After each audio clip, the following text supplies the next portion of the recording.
Hi, I'm Mary Topliff, And I'm Regina Bianucci Russ. and this is California State Proposition 33. You'll see it on your ballot as expands local government's authority to enact rent control on residential property. It is an initiative statute. Hi, Regina. What question does Prop 33 pose? Prop 33 asks the question, should the state law that limits rent control for certain types of property be repealed?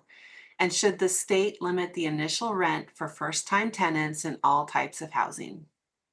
What's the current law behind Prop 33? And what's the situation?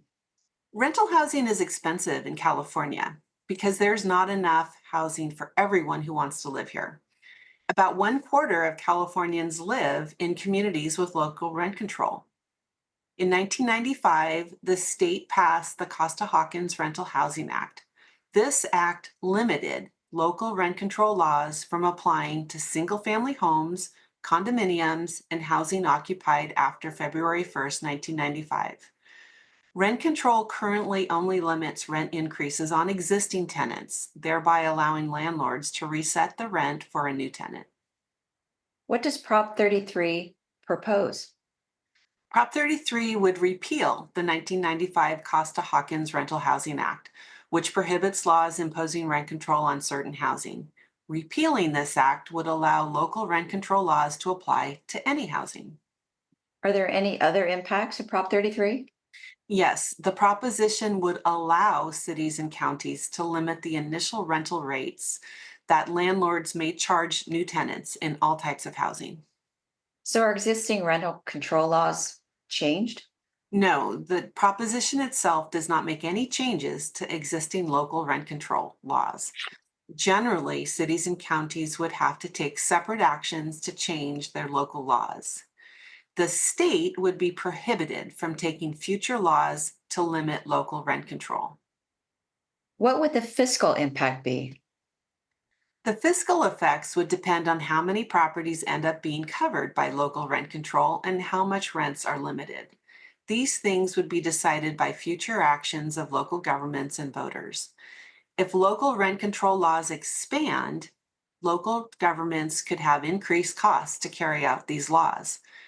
These costs could range from a few $1 million to tens of millions of dollars annually.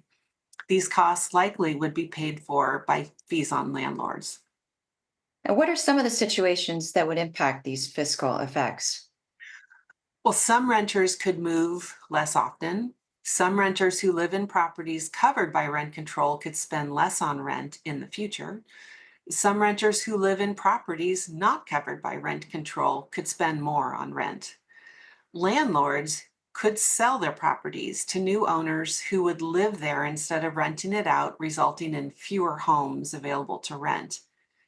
And property tax revenues for cities, counties, special districts, and schools could decline because landlords might not want to pay as much for these properties, devaluing rental housing, thus reducing the amount of property taxes paid by landlords.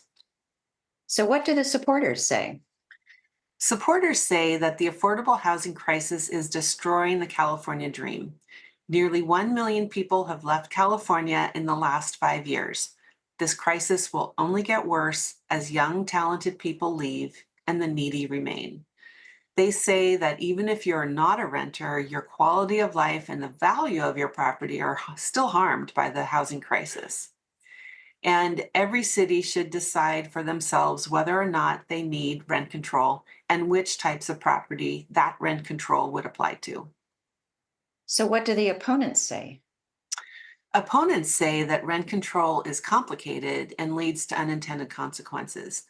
The Legislative Analyst's Office, a nonpartisan government agency, says this initiative could lower the property values on homes.